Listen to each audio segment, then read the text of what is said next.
হ্যাঁ গো, শোনো না, এবারে বাণিজ্যে গেলে তুমি কবে ফিরবে আবার? তার ঠিক নেই গিন্নি। বাণিজ্য যতক্ষণ না সফল হচ্ছে ততক্ষণ এমুখ হতে পারবো না। কিন্তু ততদিন আমরা মা মেয়ে একা একা থাকবো কি করে?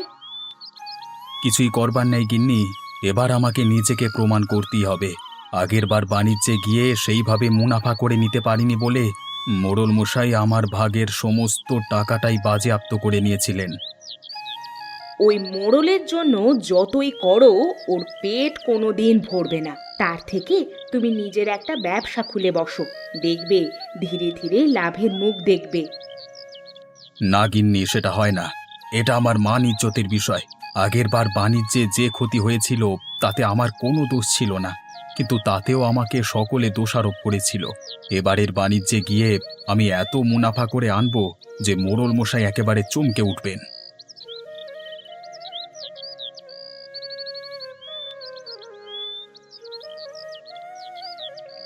বাবা বাবা, বাণিজ্য থেকে ফেরবার সময় তুমি আমার জন্য নতুন জামা কিনে আনবে? হ্যাঁ, আনবো মা, আনবো। তোমার জন্য নতুন জামা কিনে আনবো আমি। তুমি মন দিয়ে পড়াশোনা করবে, কেমন? আমি এলাম গিন্নি। তোমরা অতি সাবধানে থাকবে। তুমিও সাবধানে যেও, আর তাড়াতাড়ি ফিরে এসো।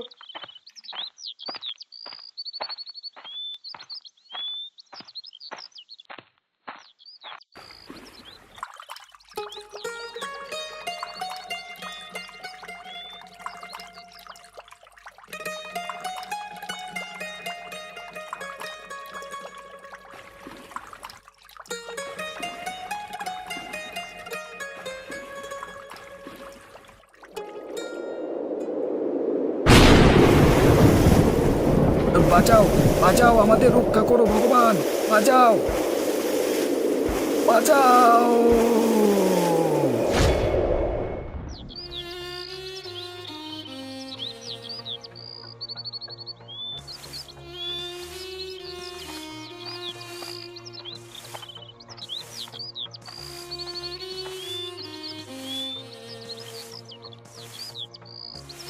মা, এক গ্লাস জল পাওয়া যাবে? অনেক পিপাসা পেয়েছে। আপনি আসুন বুড়িমা, আমি আপনাকে জল এনে দিচ্ছি।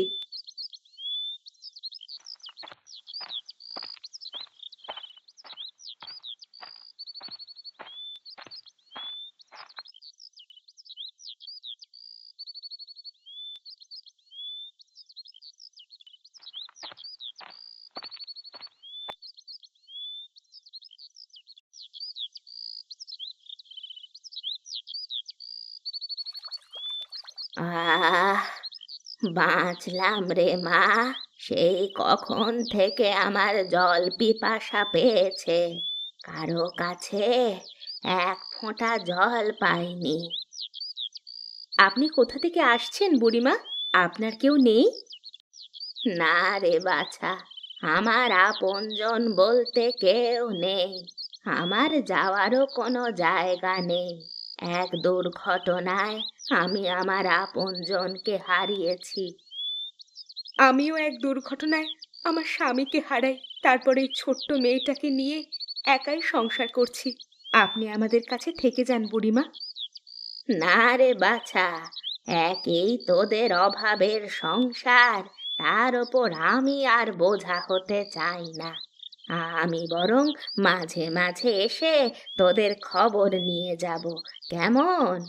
তুই আমাকে জল পান করালি, তার জন্য এই নে, এই উপহারটা রাখ।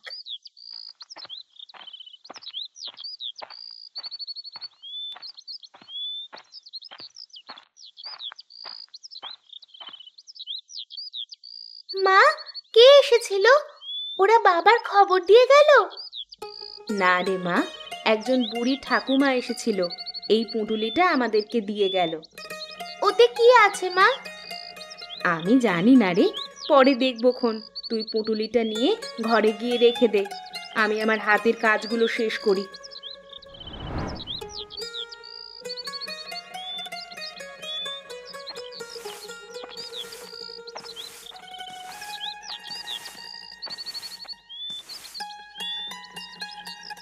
এই যে গোপালের বউ, তোমাকে মোড়ল মশাই এক্ষুনি ডেকে পাইতেছেন। মোড়ল মশাই আবার এখন কেন ডেকে পাঠালেন? আচ্ছা, তোমরা চলো, আমি আসছি।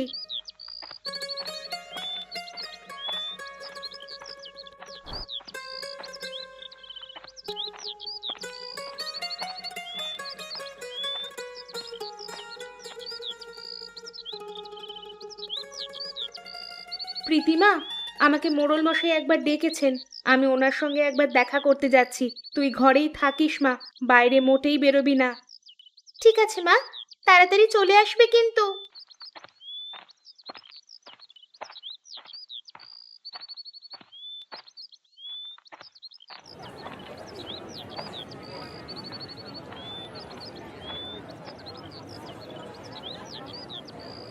মোড়ল মশাই, আমাকে ডেকেছিলেন আপনি? হ্যাঁ লতা, তোমার সঙ্গে বিশেষ বিশেষ দরকার ছিল। হ্যাঁ, বলুন মোড়ল মশাই, কি দরকার? লতা, তুমি তো জানো তোমার স্বামী গোপাল আমার তরফ থেকে বাণিজ্যে রওনা দিয়েছিল, কিন্তু সেই বাণিজ্য স্থল পর্যন্ত পৌঁছে উঠতে পারেনি। এই কথাটা তো সবাই জানে মোড়ল মশাই। হ্যাঁ লতা, যে কথা সকলে জানে না সেটা হলো তোমার স্বামী গোপালকে আমার বাণিজ্য যাত্রার সমস্ত টাকা পয়সার দায়িত্ব দেওয়া ছিল। এখন সমুদ্র ঝড়ের সাথে তো সেই টাকা পয়সাগুলো চলে গেছে, কিন্তু এত ক্ষতি তো আমার পক্ষে মেনে নেওয়া সম্ভব নয়। তাই আমি একটা সিদ্ধান্ত নিয়েছি। কি সিদ্ধান্ত মোড়ল মশাই? তোমার স্বামীকে সব মিলিয়ে প্রায় 1020 মতো টাকা দেওয়া ছিল। এখন তুমি সেই টাকা যে কোনো উপায়ে আমাকে ফেরত দাও। মোড়ল মশাই, আমার স্বামী নিখোঁজ হওয়ার পর থেকে আমার সংসার একদম ভেঙে পড়েছে। একটা বাচ্চা মেয়েকে নিয়ে আমি কোনো রকমে টেনে টুনে সংসার চালাচ্ছি। এখন আপনার এত টাকা আমি কোথা থেকে দেব মোড়ল মশাই? আপনি আমাদের দয়া করুন। না লতা, আমি তো কোনো কথা শুনবো না। আমার টাকায় তোমাদের পেট চলতো, এখন এত টাকা তো তোমার স্বামীর ওপর দায়িত্ব দেওয়া ছিল, তাহলে ফেরতও তোমাকেই দিতে হবে লতা। মোড়ল মশাই, আমাকে এখানে এই মুহূর্তে চাবুকে করে মেরে মেরে ফেললেও আমার কাছ থেকে 1 টাকাও আপনি বার করতে পারবেন না। আমি একদমই নিঃস্ব মোড়ল মশাই, একদমই নিঃস্ব। আমাকে দয়া করুন মোড়ল মশাই। দয়া করতে পারি তোমাকে, টাকা তোমাকে দিতে হবে না, কিন্তু আমার একটা শর্ত আছে। সেটা যদি মেনে নিতে পারো তাহলেই কিছু একটা ব্যবস্থা করতে পারি। কি শর্ত মোড়ল মশাই? আপনার সমস্ত শর্তে আমি রাজি আছি। দেখো, ভেবেচিন্তে কথা বলছো তো? হ্যাঁ মোড়ল মশাই, আপনি বলুন কি শর্ত? উম, আমাকে তোমার ওই বাড়িখানা দিয়ে দিতে হবে। এ কেমন শর্ত মোড়ল মশাই? আপনাকে যদি আমি বাড়িটা দিয়ে দিই, তাহলে তাহলে আমরা থাকবো কোথায়?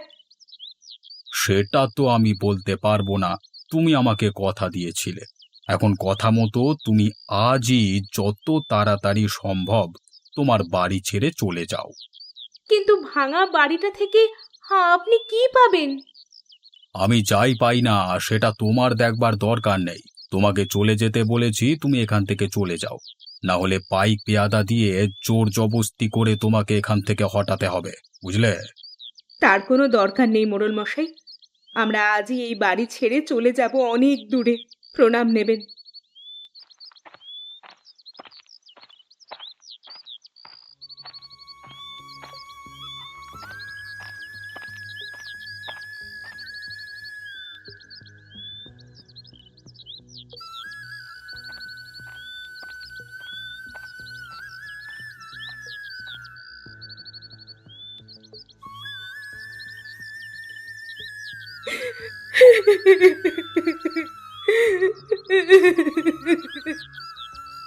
কি হলো মা, তুমি কাঁদছো কেন?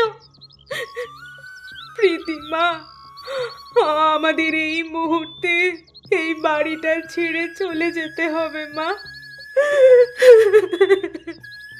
কেন মা, আমরা আবার কি করলাম? জানি না রে মা, আমাদের কি দোষ। চল, আর এখানে থেকে লাভ নেই। সমস্ত কিছু ছেড়ে দিয়ে এখান থেকে চলে যাই।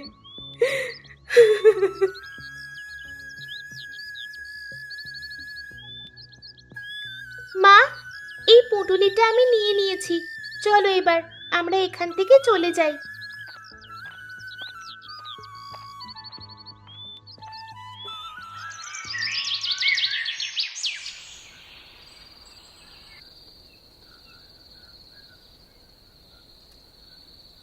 মা, এই যে সন্ধ্যার অন্ধকার নেমে এলো, এখন আমরা এই জঙ্গলের মধ্যে থাকবো কোথায়? চল মা, যত দ্রুত পারি হেঁটে এই জঙ্গল থেকে বেরোতে হবে।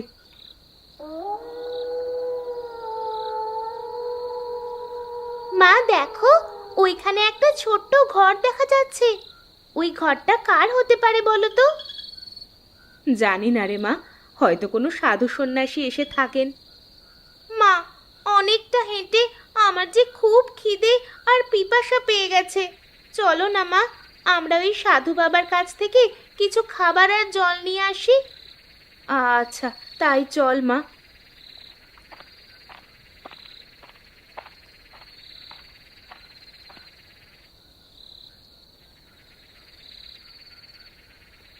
ভেতরে কেউ আছেন?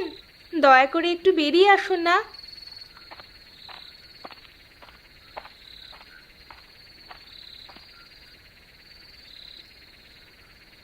আপনার কাছে একটু জল পাওয়া যাবে?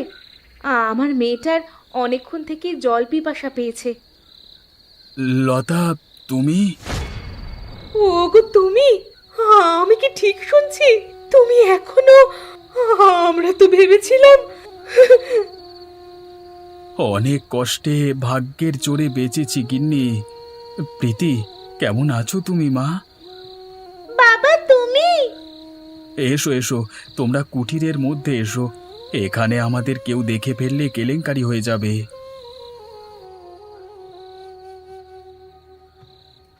তারপর তারপর কি হলো বাবা? তারপর আমার আর কিছুই মনে নেই। যখন নৌবহর ডুবলো, চোখের সামনে শুধু জল আর জল। যখন চোখ খুললাম তখন একজন বুড়িমার মুখ আমার সামনে ভেসে উঠল। তিনি আমাকে মরণাপন্ন দশা থেকে মুক্ত করে আনলেন তার সেবা শুশ্রূষার মাধ্যমে। কিন্তু কিন্তু সেই বুড়িমা গেলেন কোথায়? তাকে তো দেখতে পেলাম না। আমার অবস্থার একটু উন্নতি হওয়ার সাথে সাথেই তিনি আর এখানে থাকলেন না। আমি অনেক অনুরোধ করলাম, কিন্তু তিনি কিছুতেই সেই অনুরোধ শুনলেন না। শেষে আমি একটা সোনার মোহর একটা পুঁটুলিতে বেঁধে তার হাতে দিই। বাবা, এই পুটুলিটা না তো? হ্যাঁ হ্যাঁ, এই তো সেই পুঁটুলি। এর মধ্যেই সেই সোনার মোহর আছে। ওই মোড়ল একটা চশমখোর। স্বয়ং ওপরওয়ালা ছাড়া কেউ ওকে শাস্তি দিতে পারবে না। তবে যা হয় মঙ্গলের জন্যই হয়। তুমি সুস্থ হওয়ার পর আমাদের কাছে ফিরে যাওনি কেন?